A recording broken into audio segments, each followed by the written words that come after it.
अस्सलाम वालेकुम नाज़रीन, मैं हूं आपका मेज़बान राजेश फाकत। आज अदालत न्यूज़ स्टूडियो में हम आपको बता रहे हैं कि आज़ाद कश्मीर के नौजवानों को 50 मिलियन रुपये जीतने का मौका मिल रहा है। नाज़रीन, ये प्रोग्राम आज़ाद कश्मीर में पहली दफ़ा शुरू किया जा रहा है, जिसमें 150 ममालिक की 1000 के लगभग यूनिवर्सिटियाँ इसमें शामिल हो रही हैं। और इस प्रोग्राम को ये पहली बार जो है ना, आज़ाद कश्मीर में ये पहली बार ये प्रोग्राम शुरू हो रहा है। इस प्रोग्राम का मैं थोड़ा सा तारफ़ कराता चलूँ। मेरे साथ जो आज प्रोग्राम में मेरे मेहमान हैं, कैंपस डायरेक्टर मस्ट हारून रशीद मेरे साथ मौजूद हैं, और दूसरे मेहमान हैं मेरे पास हेड ऑफ कम्युनिकेशन मस्ट अफीफ़ा वैस, और तीसरे मेहमान हैं हेड ऑफ टीम कोऑर्डिनेटर मस्ट इरम अजीज़। हाँ, मैं इनको खुशामदीद करता हूँ अपने प्रोग्राम में।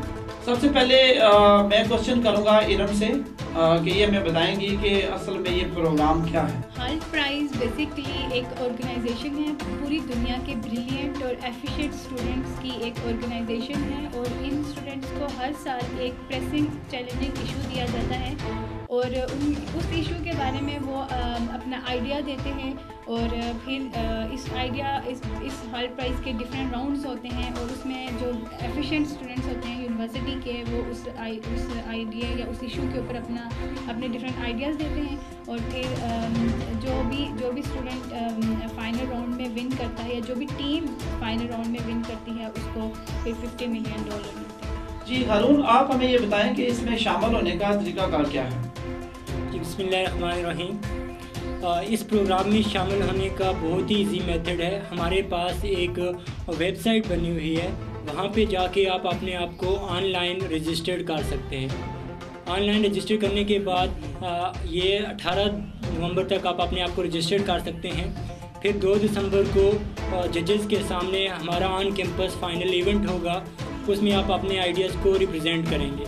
आइडिया आपका पावर पॉइंट प्रेजेंटेशन की शक्ल में होगा, जिसमें फर्स्ट 6 मिनट्स में आपने अपना आइडिया देना है, उस इशू पे आपने अपना आइडिया देना है, और लास्ट 4 जो मिनट्स होंगे उसमें जजेस उससे रिलेटेड आपसे क्वेश्चंस पूछेंगे।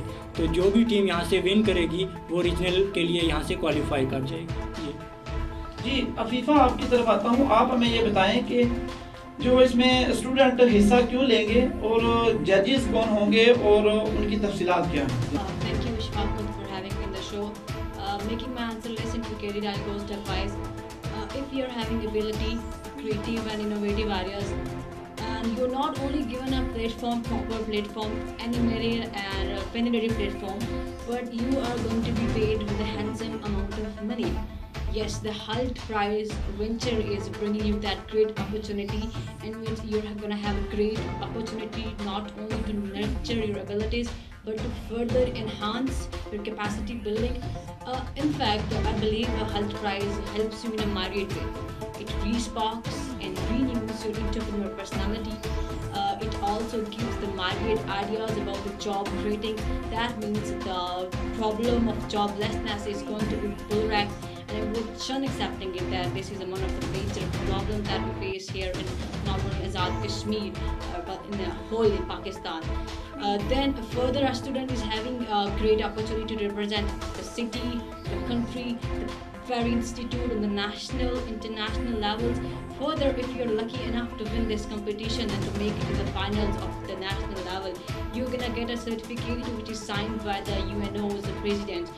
This is the most important thing, that particularly CV signed by that person is of great importance. And also, when you're engaging the entire innovative and creating change in bringing the change, and the kind of job models that are being brought out, they give you a transformation.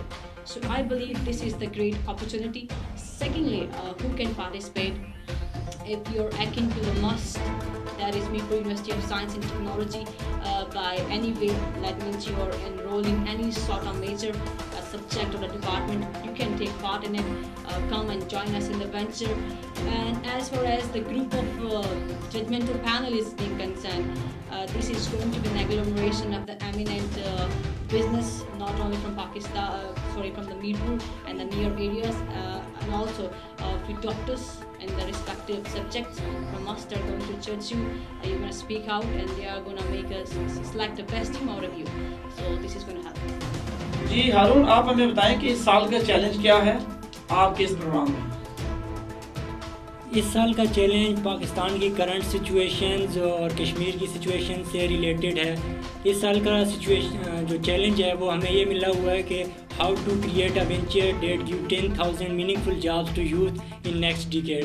Mean आप 15 से 35 साल as के जो नौजवान हैं उनको 10,000 meaningful jobs कैसे दे सकते हैं। अब इसमें दो चीज़ें, एक मीनिंगफुल जॉब्स होती क्या है और दूसरा इसका इम्पैक्ट क्या है। मीनिंगफुल जॉब्स ये है कि जो स्टूडेंट्स हैं या जो भी यूथ है उनको वीकली 10 आवर्स जॉब आपने मिनिमम प्रोवाइड करनी है। दूसरा पॉजिटिव सोशल इम्पैक्ट, इसका ये मतलब है कि इसमें वो वर्क कर सकते हैं। पूरी आपने न सिर्फ मीरपुर के लोगों को देखना है बल्कि पूरी जो दुनिया के बैकवर्ड एरियाज़ में या अंडर डेवलप्ड एरियाज़ में रहने वाले यूथ है उसको भी आपने मद्देनज़र रख के देखना है। इसमें दो चीज़ें हैं कि आपके आइडिया में क्या चीज़ होनी चाहिए और दूसरी क्या चीज़ नहीं होनी चाहिए।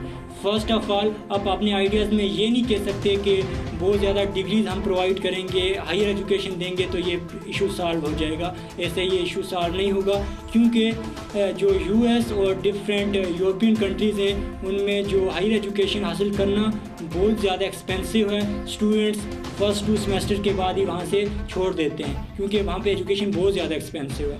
आपने ना सिर्फ मीरपुर को देखना है बल्कि पूरी दुनिया के लोगों को देखना है, क्योंकि ये ग्लोबल चैलेंज है और हमने इसको सॉल्व करना है। तो ये ज़्यादा डिग्रीज प्रोवाइड करना इसका हल नहीं है। दूसरा इसका कि आप ज़्यादा से ज़्यादा गवर्नमेंट जॉब्स भी प्रोवाइड नहीं कर सकते। मतलब ये कहेंगे हम बहुत ज़्यादा से ज़्यादा गवर्नमेंट जॉब्स क्रिएट करेंगे, ये भी इसका हल नहीं है, क्योंकि जो दूर दराज के जो कंट्री साइड में रहने वाले यूथ हैं उनको ये फैसिलिटीज़ मुहैया नहीं होती।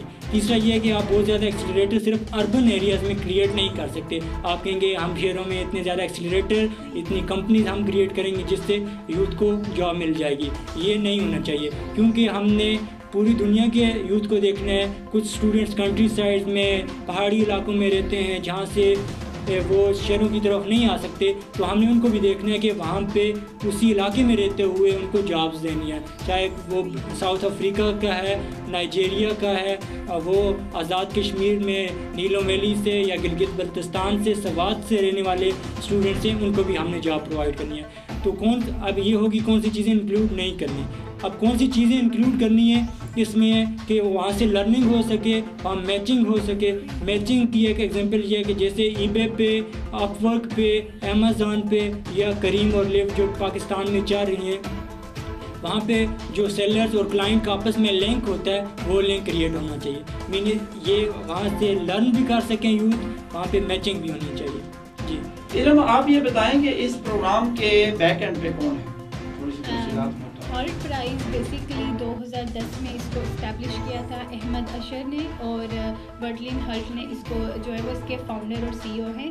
इसके अलावा इसके जो पार्टनर्स हैं उसमें यूनाइटेड नेशंस जो कि किसी भी तारीफ़ के मोहताज नहीं है। इसके अलावा इंटरनेशनल हॉल्ट बिज़नेस स्कूल इसके पार्टनर्स हैं, और एजुकेशन फर्स्ट जो कि बहुत बड़ा प्राइवेट एजुकेशन इंस्टीट्यूशन है, वर्ल्ड लार्जेस्ट करके कह सकते हैं इसको, तो वो इसके पार्टनर्स हैं। और पाकिस्तान के अंदर इमरान जटाला और महनूर मेमन जो हैं वो इसके डायरेक्टर हैं, जो इसको हॉल्ट प्राइज़ को पाकिस्तान में जो डायरेक्ट कर रहे हैं या रन कर रहे हैं। जी हारून, इस प्रोग्राम के मुकम्मल प्रोसीजर के बारे में हमें थोड़ा सा बता दें तफसील से।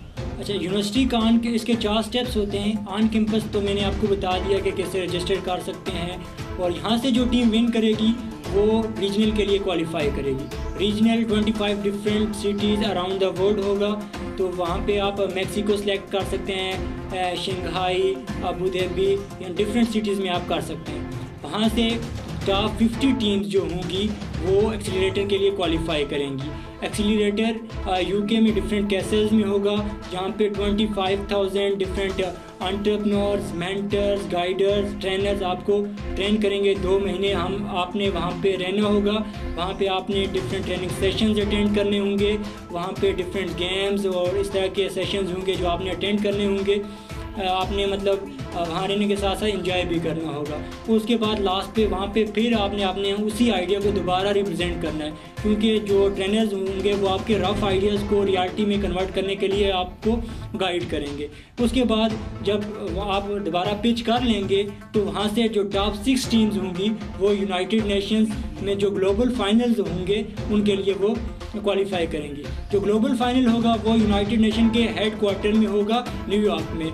तो वहाँ पे यूनाइटेड नेशंस के president Bill Clinton as a chief guest होते हैं, जो हर साल का चैलेंज अनाउंस करते हैं। तो वो उसकी मौजूदगी में स्टूडेंट्स अपने आइडियाज़ को पिच करेंगे और जिसका बेस्ट आइडिया होगा, ग्राउंड ब्रेकिंग आइडिया होगा, उसे $1 मिलियन का ग्रैंड प्राइज़ दिया जाएगा और मिलियंस ऑफ डॉलर दिए जाएंगे कि वो वापस आके स्टूडेंट्स उस आइडिया को इम्प्लीमेंट कर सकें, उस कंपनी पे इम्प्लीमेंट कर सकें।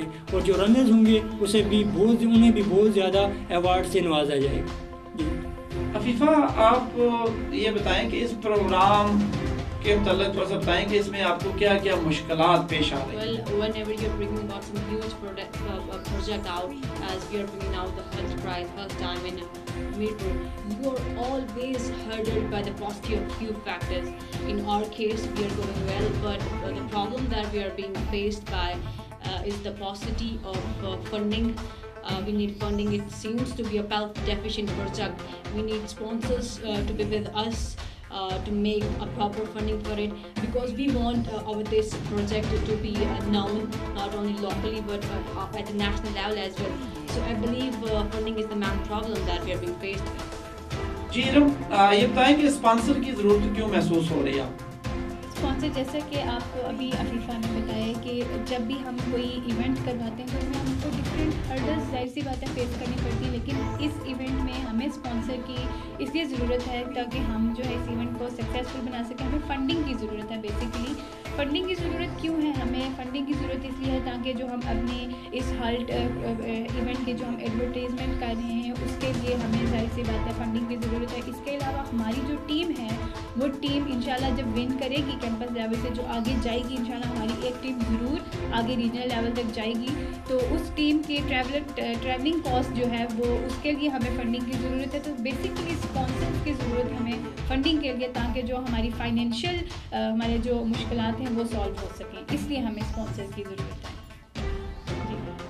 हारून, ये बताएं कि हुकूमती सतह पर आपको सपोर्ट मिल रही है या नहीं? अगर नहीं तो क्या वजह है, क्यों नहीं मिल रही?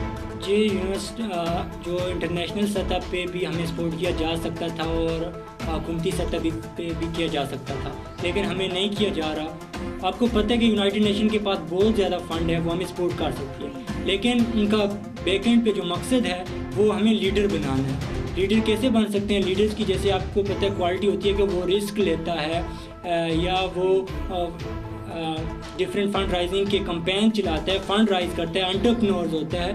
तो वो हमें एक एंटरप्रेन्योर्स बनाना चाह रहे हैं, वो हमें एक लीडर बनाना चाह रहे हैं जिसने इस जनरेशन को लीड करना है। इसलिए वो सोच रहे हैं कि ये जो हम सीख सकें कि ये छोटी छोटी जो हर्डल्स आती हैं रास्ते में, इनको कैसे ओवरकम करके आगे बढ़ा जा सकता है। इसलिए वो हमें लीडर्स बनाने के लिए हमारी क्वालिटीज़ को और जो हमारी मैनेजमेंट स्किल्स हैं, हमारी कम्युनिकेशन स्किल्स हैं, उनको इम्प्रूव करने के लिए वो हमें फंडिंग प्रोवाइड नहीं कर रहे।